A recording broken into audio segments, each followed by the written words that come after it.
Okay. Before I go to bed for the night, and I produce one more video.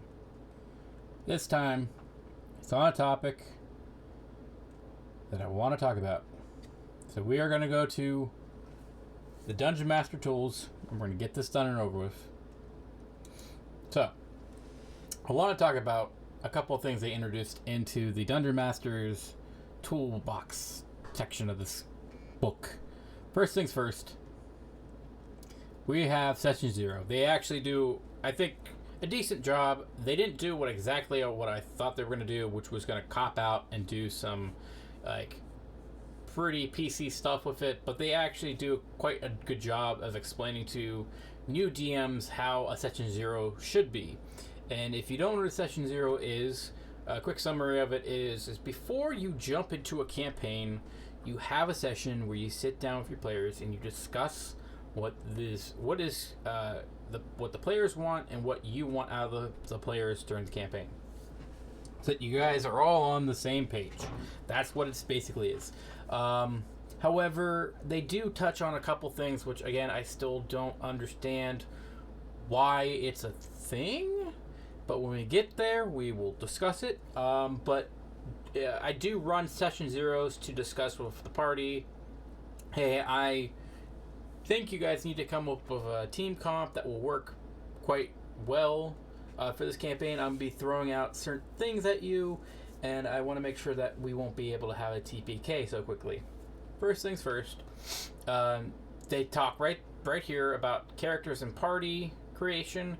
You know, it's something to talk about with your players of like how to get everyone working together. So for example, they go, are any of the characters related to each other? So you could have like brothers and such going on, sisters, family, kind of a thing.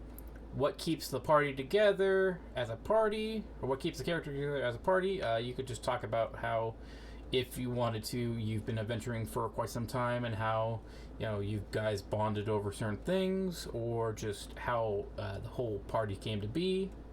We usually play around with the idea of just being already a group together. We're just a couple of average citizens just trying to get by, and we end up getting into a large adventure. That's what happened with Tyrion of Dragons right now, and how the legendary Shit Squad is a thing, because we were digging trenches for literal bathrooms, and then that's how we became adventurers, and now we're just legendary adventurers for Green Nest. That's what it was.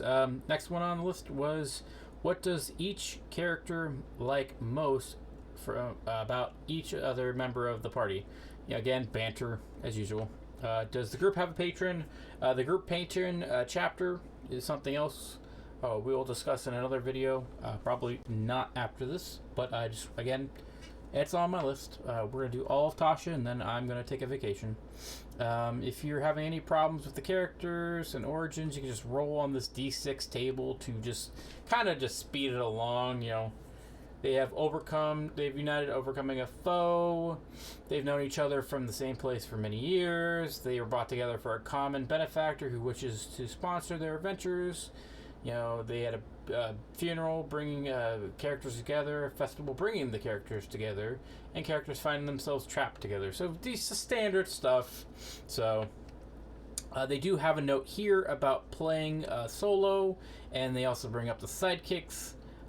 So how you can approach a situation where you want to just run a solo game where it's just the DM and one player. Sidekicks are Stalmart's companions. I really do have no idea what that word is. I'm sorry. It is 4 o'clock in the morning. Trying my best here. Who can perform tasks both in and out of combat, including things such as setting up camp and carrying gear. So your standard pet or butler, I would say. Ideally, a sidekick's abilities should complement those of the main character. For example, a spellcaster makes a good sidekick for a fighter or a rogue. So you can do combo moves, basically. That's what they're saying with that line, is you want to work with your player, not against them, kind of a thing. Try to have like a team comp to help them. The social contract. Now, this was what I was talking about.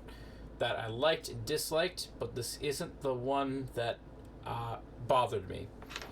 But this is a common thing that a lot of people bring up with the social contract is, like, I don't like when people actually make the consent form and make you go, oh, hey, what you like, what you don't like, what you shouldn't say and what you shouldn't say, and then, like, sign off on it. No. I think, especially in 2020, everybody could be adults about stuff, and I really do like the last line in this, and we'll get to it, but, you know, you will respect the players by running a game that is fun and fair and tailored for them. That's good. You allow each player to contribute to their ongoing story and give each character moments to shine.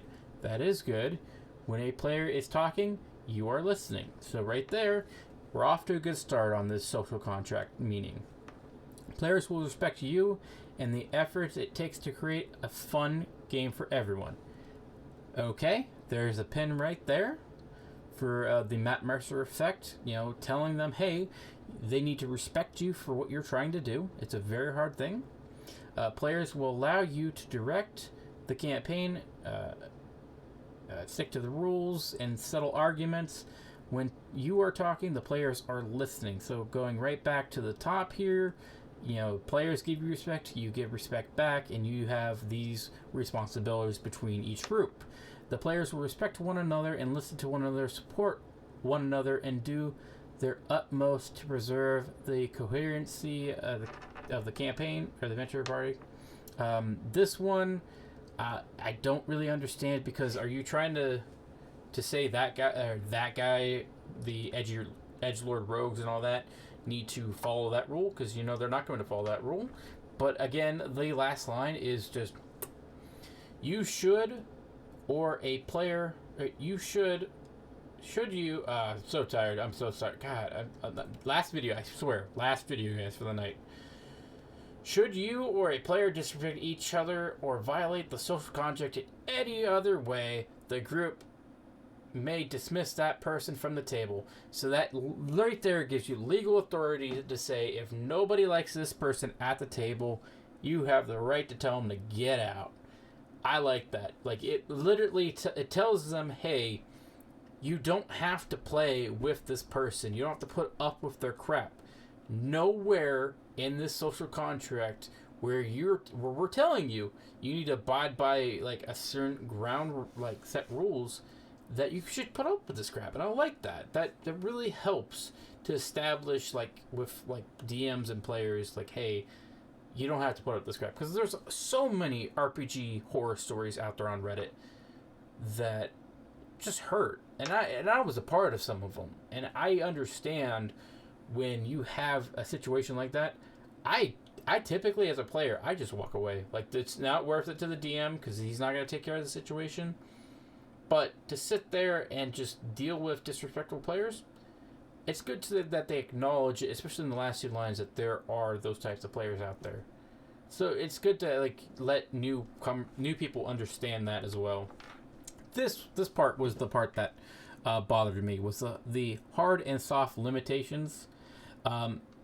It's basically acknowledging the social contract, but then also going, hey, what are things that we can cross and not cross? Like, for example, with a soft limit is a threshold that one should think twice about crossing, as it's likely to create anxiety, fear, and discomfort. And then hard being the full-blown never crossing. I don't understand how in 2020 people think it's okay to do erotic D&D or just rape fantasy or just horrible things to a player because they can. Under any circumstance, if any of those things happen, immediately leave. This should never be on the table. You are playing Dungeons and Dragons, and I understand it's a fantasy setting, but even real world things should not be brought into Dungeons and Dragons. And what I'm saying is very sensitive topics, like I said, rape. That's something I beyond me, makes no sense why people go, yeah, that's a good idea. Totally. No. I'm out. I am out. Sorry. No. Of course, we're going to skip over this as I already kind of discussed it. You kind of have to set up your limitations and talk about phobias and triggers and work with people in your group and go, hey, this is not okay. We shouldn't touch it.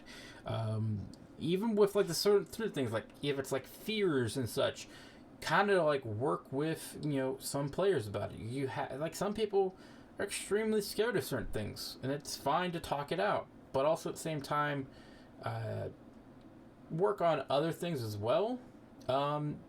Especially like right here where my mouse is, it's got the dice sharing, dice throwing, shouting, vulgarity, roll lowering, distracting with the cell phones, like the standard stuff that you need to talk with your group about. And I do like that they bring up a lot of this stuff in this section.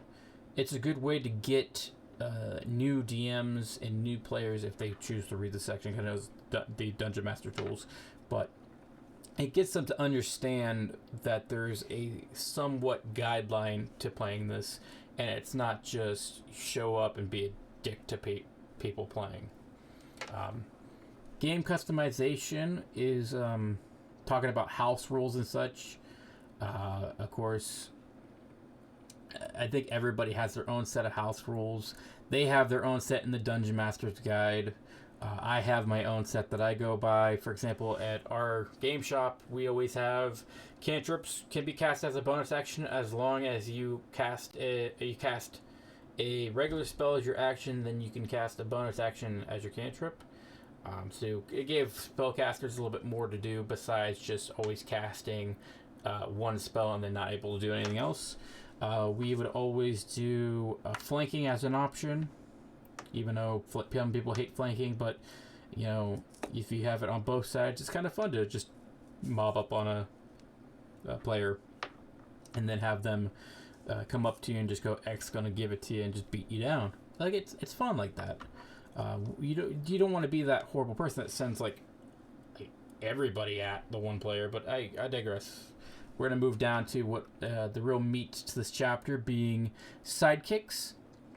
Sidekicks are straightforward, a special NPC called a sidekick, not a DM PC. I'm going to say that again. You, the DM, do not get a free PC from this section. It is basically a character that is an NPC. You use it to help the party, not play with the party. I don't understand why DMPCs still exist in 2020, but I guess people just don't want a DM. Alright, but you have, basically, it's almost the same rule set from the Essential Kit, and that's what I like about it, is it's the same thing, but expanded on. You can play the Expert, which is basically your rogue class, your Spellcaster, which is your wizard type class, and your Warrior, which is your generic fighter class. Sadly, the Warrior is the most generic thing. It's just straightforward. The wizard spellcasting is kind of nice, and the Expert is kind of, I guess, your kind of easier way to get, like, the Expert and the Warrior are your top two ways of getting people to play your sidekicks. I definitely going to pick spellcasters hands down when I'm a DM, just to have as a party. Just because when we get further down this list, it's kind of interesting what they're doing with the sidekicks now. So creating a sidekick can be any creature type that is basically a half or lower. And on the stream, we actually sat down and looked at it. You could be a bear. A bear is half. You could be a hag. There's a certain type of witch that's a half. And I'm like, oh, well, that makes sense, because if you wanted to be a witch, then you could like run like a Halloween campaign and like have a sidekick that kind of helps out the party, like an old lady witch kind of thing. So this kind of opens the floodgate to like many new NPCs that can help out the party and join the party. So you could have more memorable characters without being a DM PC. Remember, the campaign is for the party, and you are telling it your fun is to wear the different masks and all that. And this is kind of one of those ways where you can actually make like a fun, interesting character. However, there is one caveat to this. Lately, I have been using it as a CR1. So basically, any creature with a CR1 rating. So they could just join your adventure, and they can be either a childhood friend. You meet the creature on an adventure, like saving them from a fight or something, or you just meet them in a tavern. You know, you kind of just build a friendship with this sidekick. He's basically a confidant, consultant for you. He's just kind of there for you. Sidekicks, players can play the sidekick as their second character, ideally when only a player or two. Okay, so I highlight that now because then later on they go, there's no limit on number of sidekicks in the group, but having more than one player character can noticeably slow down the game. So what they're saying is here, if there's only a game of one or two players, like, you should add them in, but anything more than that, you shouldn't add it in. You shouldn't add more than, I think, 3 sidekicks, bare minimum, depending on the size of your party. Currently for Tyranny of Dragons, we have 2 sidekicks, but 5 players, and they don't really do much. We already took one of them out as they're just helping out in Green Nest, so they're already paid to work there, and then the other one is just a sidekick helper, kind of a pet. So, I mean, you don't have to have like a group of casters or a group of warriors just because you can. I mean, there's a way, like, I think that there's a way a DM can work around having rememberable sidekicks that the parties can hire and help out during certain quests. I mean, in Dragon Icefire Peak, I think I could find a way for them to be like, hey, we're going to go do this quest. I could probably use an expert, or I could probably use a warrior. Hey, I think last session we were kind of having a hard time. I think we should go back to town and hire a spellcaster. Like, those are ways I was looking at sidekicks. A player that plays a sidekick as their own character, ideally for a player who wants to have a character who's simpler than a typical player character. So, for example, new people that don't want to fill out a complete character sheet and learn what numbers are can just play a sidekick. I like that idea. Players join rapidly or quickly can just play a sidekick instead of just making a character sheet real quick. They can just jump in, drop out with a sidekick. And as a DM, you can play as a sidekick. Gaining psychic classes. Now, I thought that was interesting because my rule has been so far for I almost said Dragon Icefire Peak. Tyranny of Dragons has been, they start at level 1 and they don't go to level 3 until the party hits 10. And they kind of hit on that down here, which I do like. Starting level of the sidekicks is the same as the average level of the group. For example, if it's a first level group starting out with a sidekick, that sidekick is also level 1. But if it's level 10 and invites the sidekick in, it is level 10. Leveling up the sidekick whenever the group's average level goes up, the sidekick gains a level. It doesn't matter how much of the group recent adventure psychic experience, the sidekick levels up because the combined adventuring and shared with the group and its own training. Whenever the sidekick gains a level, it gains 1 hit die and 1 hit point max increase, determined by the amount increased roll of the hit die, typically the die that appears in the sidekick stat block below, which is the expert, your spellcaster, or fighter, and added to the constitution modifier to gain a minimum of 1 hit point per level. If the sidekick drops to 0, it isn't dead outright, it falls unconscious, and starts making death saving throws for just a player character. Or just like a player character, my bad. Proficiency bonuses increase by 1, I believe, at each certain level. Whenever the sidekick's proficiency bonus increases by 1, add 1 to the total modifier, add 1 to the hit modifier of all attacks in stat blocks, increasing the DC in the stat block by 1. So basically, it just gets a 1. Ability score increases. Let's see. For example, if the Sidekick has an attack that uses the strength modifier, increases the modifier to hit and damage if the strength modifier increases. It's unclear whether a melee attack or in the stat block uses strength or dex. You just choose either or. But any which way, we come to Expert. Expert is a master of certain tasks or knowledge, favoring cunning over bronze.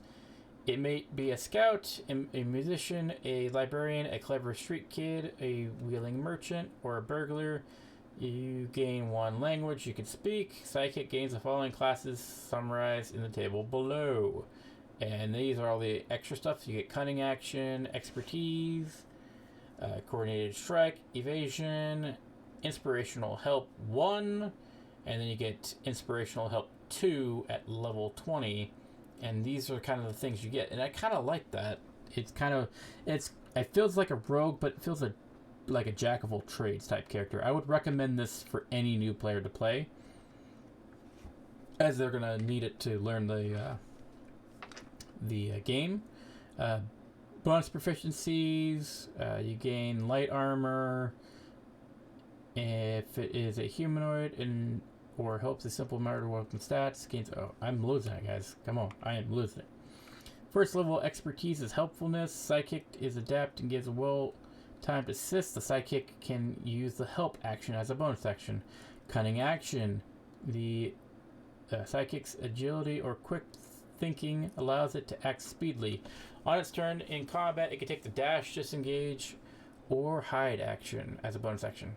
Third is expertise. It gets proficiency bonuses. 4 is the ASI, a coordinated strike. It's adapted to fighting with a companion. When the sidekick uses a helpful feat to aid an ally in an attack, that target can be up to 30 feet away from the sidekick. The sidekick can deal an extra 2d6 damage to its next time the sidekick was in the attack roll. At the end of the next turn, same attack dealt again by the attack. So basically, an additional 2d6 damage. Evasion, they can dodge. To do a dex saving throw to only take half damage instead of taking no damage. Yeah. If it succeeds on the saving throw, it takes half damage if it fails. Psychic doesn't benefit from the effect if they're incapacitated. Inspirational help. When they take the help action, they can gain additional 1d6 bonus to the D roll. If they roll an attack on the creature, forego the adding the bonus and then adding the attack. Yes, yeah. Basically, you just get. It's basically a bardic inspiration. Let's be honest. It's a bardic inspiration at a 1d6. Reliable talent. Basically, ability checks included the whole proficiency bonus. You treat any d20 as a. If you roll a 9, it's or 9 or lower. It's a 10. So basically, you basically never fail after 10. Sharpen mind. You basically get proficiency in saving throws for intelligence, wisdom, or charisma. We're on to the spellcaster. A spellcaster we're already at 23 minutes, Jesus. A sidekick who becomes a spellcaster walks the path of magic. The sidekick might be a hedge, wizard, priest, or soothsayer, magical performer, or a person that has magic in their veins. You basically gain the ability to speak one language, and you have it from the following table. Spellcasting, potent cantrips, empowered spells, and focused casting. Again, I do enjoy this. There should be a table. Yeah, here we go. Here's the table, but let's read this first. Basically, you gain proficiency in 2 skills, and it is arcane, history, insight, investigation, medicine, performance, persuasion, and religion. And you gain light armor proficiency. If it's a humanoid, if it is a humanoid or has a simple or martial weapon, its stats are black. It gains proficiency in all simple weapons. Okay, spellcasting. Spellcasting. If the creature already has spellcasting trait, the feature is replaced with this trait. choosing the spellcasting rule of the mage, healer, or prodigy. The choices determine the spell list below, which is your mage role makes you have a wizard list, which makes you have the ability score of intelligence, where you have your saving throw or your DC attack be intelligence. Your healer is your cleric, your druid, your wisdom.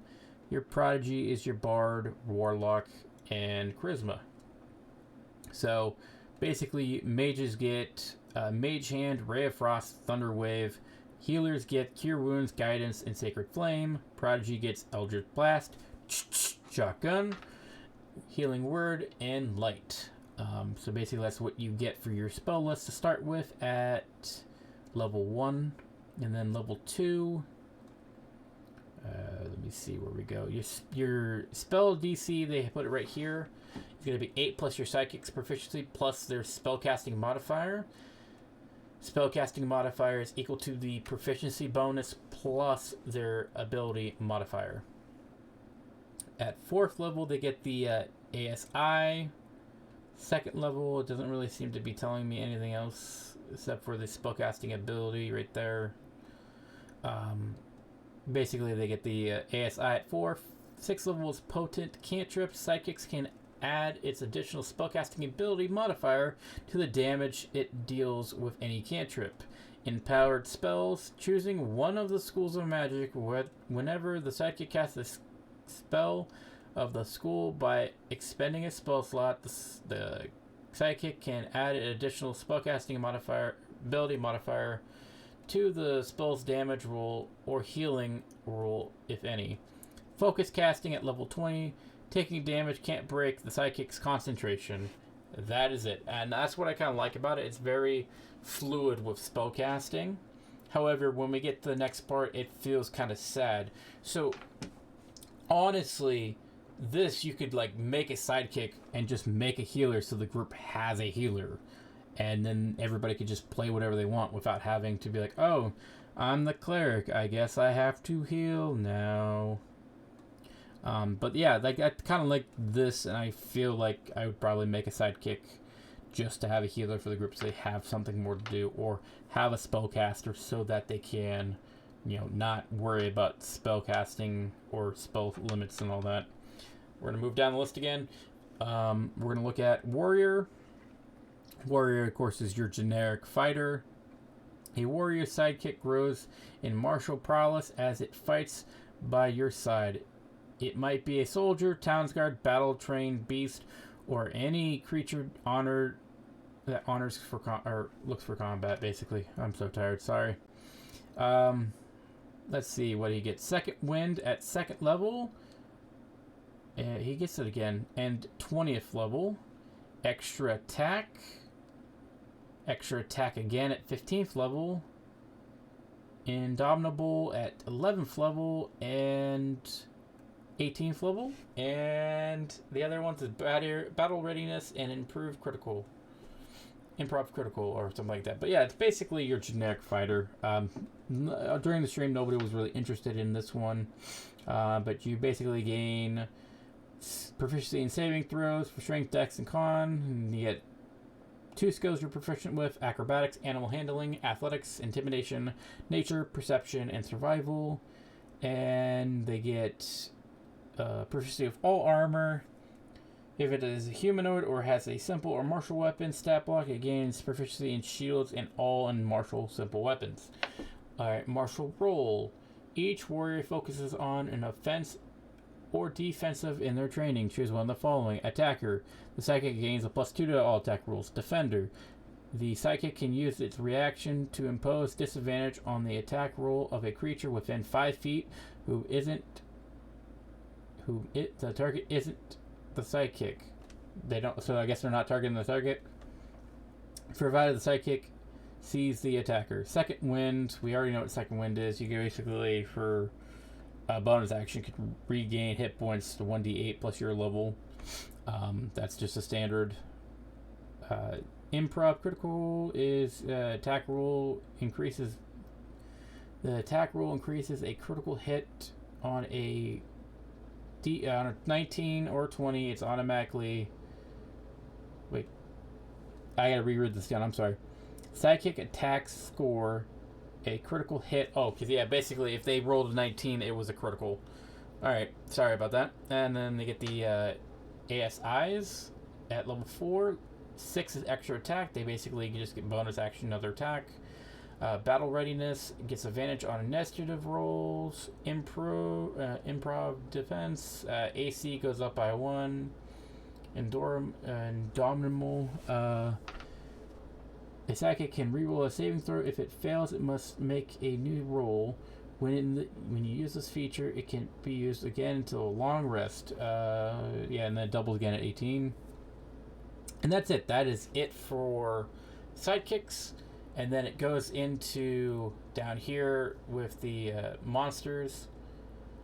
But I just for right now wanted to talk about Sidekicks. And I'm going to call it there. We'll do a whole separate video about environmental hazards and this monster research stuff. This is a separate topic. We're already coming up to 30 minutes, so I'm about it for this video. Like, comment, and subscribe.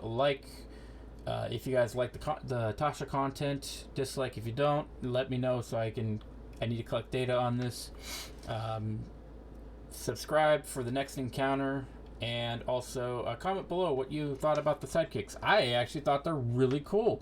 And I'm glad that they updated them in this and they're now actually a legal class. So I am signing off. I'm so tired. I'm going to bed after this. I do not care. But thank you guys for tuning in for the videos. I hope you guys are enjoying it. I really do appreciate the effort that you guys are making in the comments about my stuff. And I promise after all this, once it starts to die down, I'm going to try to make this a little bit better. So thanks for stopping by.